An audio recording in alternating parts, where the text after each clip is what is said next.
Bismillahirrahmanirrahim. Assalamualaikum warahmatullahi wabarakatuh. Yang terhormat dosen pengampu mata kuliah riset aksi Dr. Haji Rohmanur Aziz, SOSI MAG, serta rekan-rekan sekalian yang menonton dan teman-teman pengembangan masyarakat Islam UIN Sunan Gunung Jati Bandung yang saya cintai dan saya banggakan. Pada kesempatan kali ini, saya Agit Asidik, nomor induk mahasiswa 120404004, mahasiswa pengembangan masyarakat Islam UIN Sunan Gunung Jati Bandung. Dibuatnya video ini untuk memenuhi penugasan ujian tengah semester mata kuliah riset aksi. Soal yang pertama, jelaskan apa yang dimaksud dengan riset aksi, fasilitator, partisipan, dan pilar pemberdayaan. Di sini saya akan menjawab dulu apa itu riset aksi. Riset aksi atau action research ada riset yang didasarkan pada aksi nyata dengan mengembangkan atau melibatkan partisipasi masyarakat dalam menemukan solusi hingga menyelesaikan permasalahan yang sedang terjadi di masyarakat itu sendiri. Dalam metode dan rancangan, riset aksi perlu adanya perencanaan program untuk memenuhi kebutuhannya itu sendiri.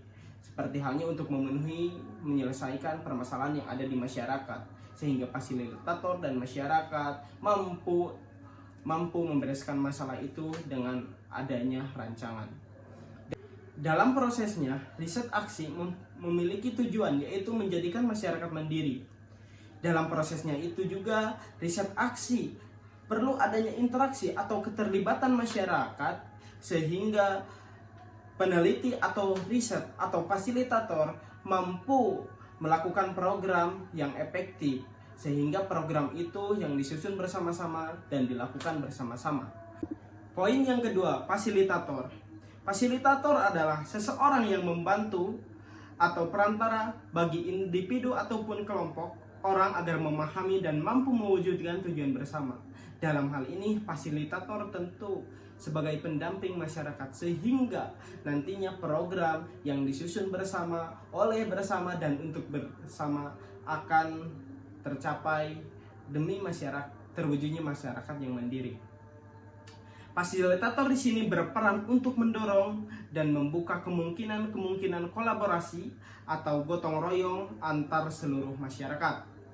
Selain itu juga, fasilitator harus mampu membangun kesadaran kritis, di mana kesadaran kritis masyarakat harus terbentuk agar mereka mampu menanggulangi permasalahan yang ada di sekitarnya atau wilayahnya. Dalam hal ini, fasilitator hanya mendampingi masyarakat demi terwujudnya masyarakat yang mandiri, serta terbentuknya kesadaran kritis masyarakat yang tentunya jalan ke arah kebaikan atau ke arah yang lebih efektif. Poin yang ketiga, yaitu partisipan. Partisipan adalah pengambilan bagian atau keikutsertaan seseorang dalam suatu program atau kegiatan. Partisipan juga dapat diartikan sebagai orang atau manusia yang berpartisipasi atau ikut serta dan terlibat dalam suatu kegiatan. Keterlibatan tersebut dapat berupa pemberian dukungan, kehadiran secara fisik atau secara langsung, secara tenaga, ataupun menyumbangkan material demi terwujudnya tujuan atau kegiatan yang telah disepakati bersama. Poin yang keempat, yaitu pilar pemberdayaan. Pilar pemberdayaan merupakan salah satu alternatif dari pemberdayaan untuk mensejahterakan sekelompok masyarakat. Adapun pilar pemberdayaan pada hal ini adalah sebagai elemen fundamen atau sebuah fondasi utama dalam pemberdayaan. Adapun pilar pemberdayaan tersebut ada 5. Yang pertama ada penguatan kelembagaan masyarakat, yang kedua ada peningkatan kapasitas dan keberlanjutan pendampingan masyarakat, yang ketiga ada peningkatan peran pemerintah daerah, yang keempat ada integrasi program, dan yang kelima ada tata kelola dan anti korupsi. Adapun pilar pemberdayaan dalam konteks riset aksi yaitu meliputi partisipasi, demokrasi, sustainable, dan empowerment. Partisipasi tadi sudah dijelaskan, demokrasi adalah secara demokratis, dan sustainable adalah keseimbangan dalam segi sosial, ekonomi, lingkungan, sehingga hal tersebut adanya keseimbangan.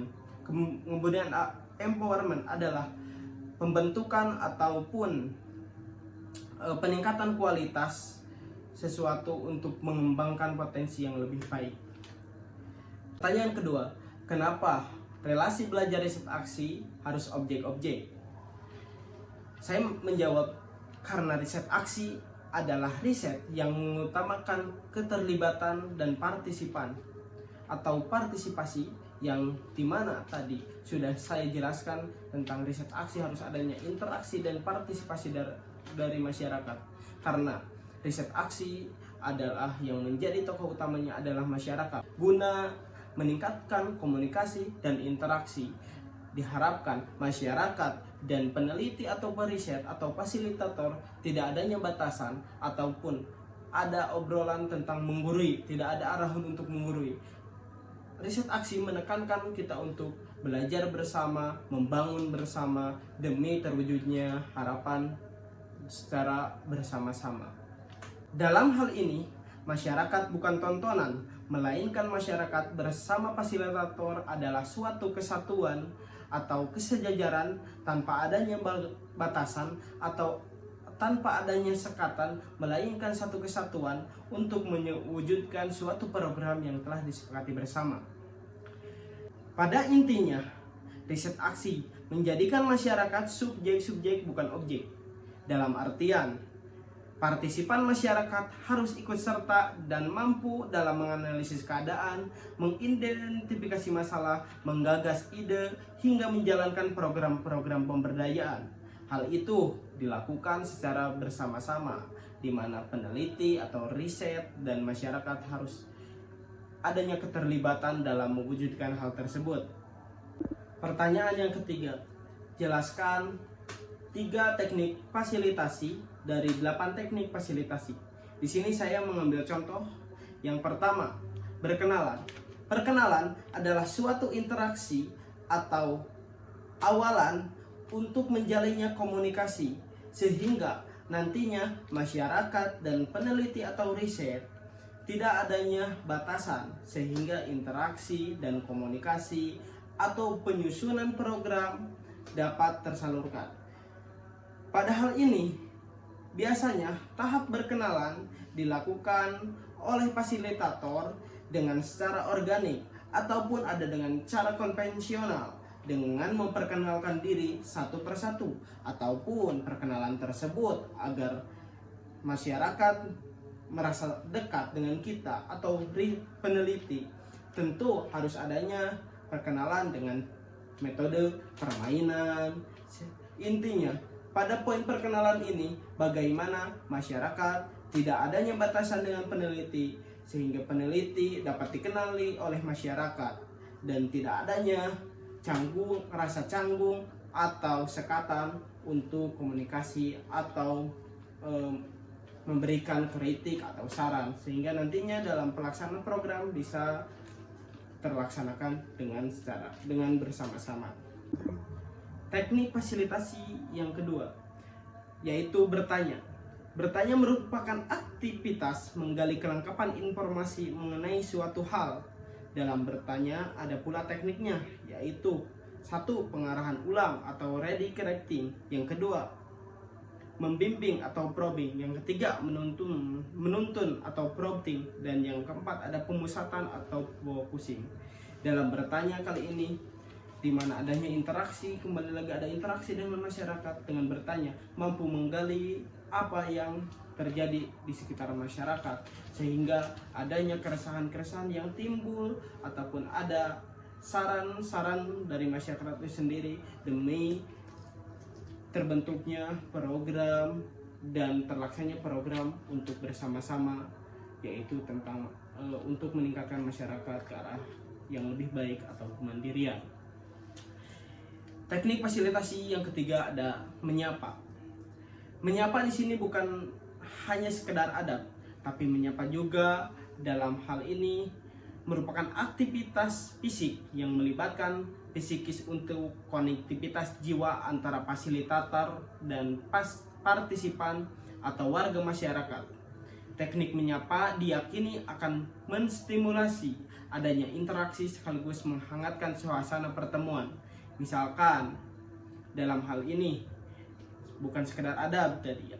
Menyapa juga akan terbentuknya interaksi dan kembali lagi adanya tidak akan adanya halangan atau batasan terhadap fasilitator dan partisipan.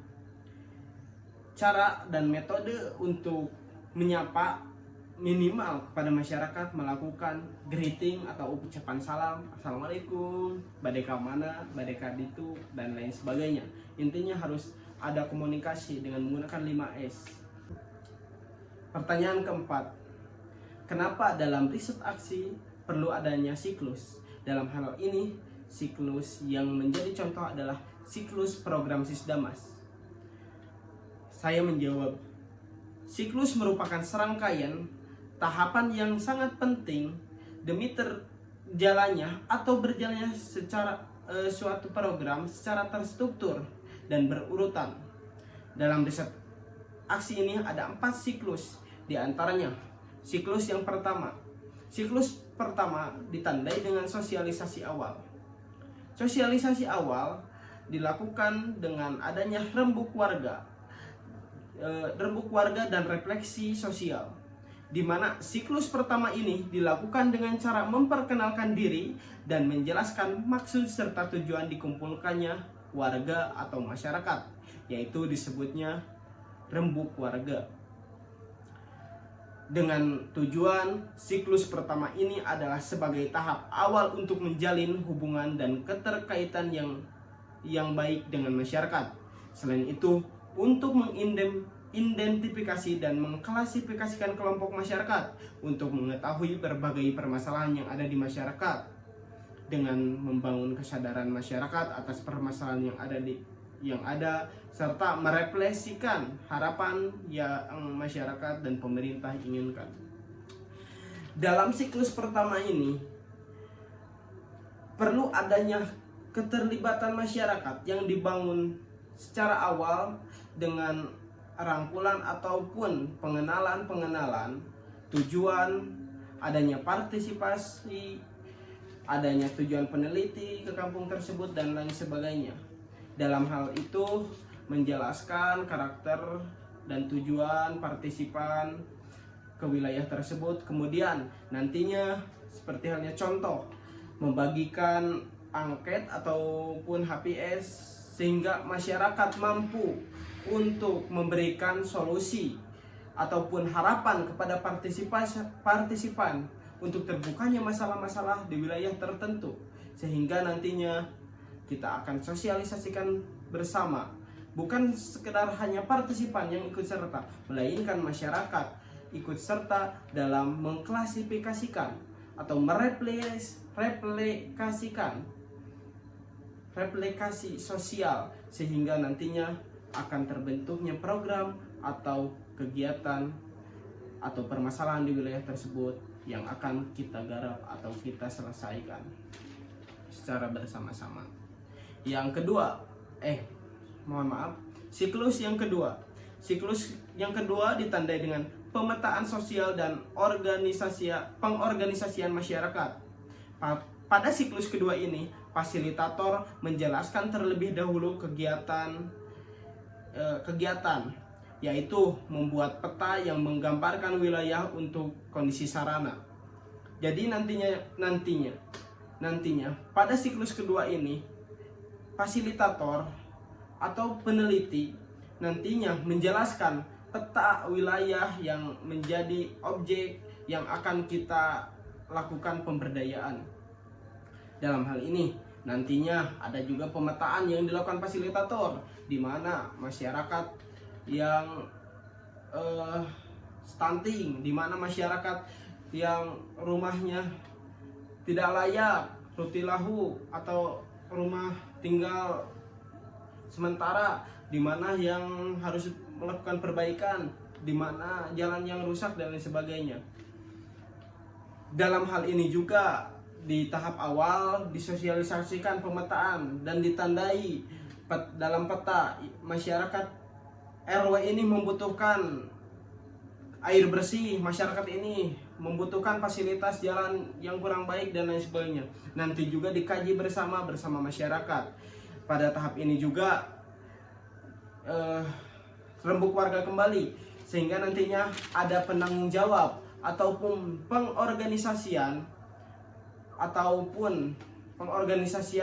kelompok masyarakat atau organisasi yang ada di masyarakat untuk terlibat, sehingga organisasi yang ada di masyarakat tersebut seperti Karang Taruna menjadi tanggung jawab untuk menanggung-jawabi dalam program pengerjaan tersebut. Dalam hal ini fasilitator bukan hanya melihatkan, namun fasilitator mendampingi pemuda sebagai penanggung jawab dan sebagai orang yang memfasilitasi dan akan mengawal sampai kegiatan itu berlangsung dan terus berkelanjutan, sustainable. Yang selanjutnya, siklus ketiga, yaitu perencanaan partisipatif dan sinergi program. Pada siklus ketiga ini, hasil pemetaan yang telah disusun menjadi dokumen perencanaan atau partisipatif bersama masyarakat dengan prinsip kesetaraan, demokrasi, dan keadilan. Dalam hal ini, identifikasi dan penentuan prioritas permasalahan utama yang dirasakan oleh masyarakat yang dapat digunakan untuk menyelesaikan masalah dengan membangun sinergi program berdasarkan konsep good governance serta menentukan tim pelaksana dan tanggung jawab program. Jadi kembali lagi kepada siklus kedua tadi dalam melanjutkan pemetaan. Setelah pemetaan itu dilaksanakan, adanya sosialisasi atau identifikasi bersama masyarakat untuk menunjukkan prioritas utama dalam kegiatan tersebut yang akan dilaksanakan. Hasil tersebut pengkajian atau klasifikasian yang sudah dilakukan di siklus kedua, seperti halnya dalam pendataan siklus ke-1 pendataan keresahan, kemudian nantinya masuk keresahan tersebut ke siklus kedua, dan siklus ketiga adanya kesesuaian atau final untuk prioritas permasalahan yang akan diselesaikan oleh peneliti atau partisipan dengan masyarakat. Dalam siklus ketiga ini, penggalian potensi dan sumber daya manusia untuk menyelesaikan masalah sangat menjadi poin utama.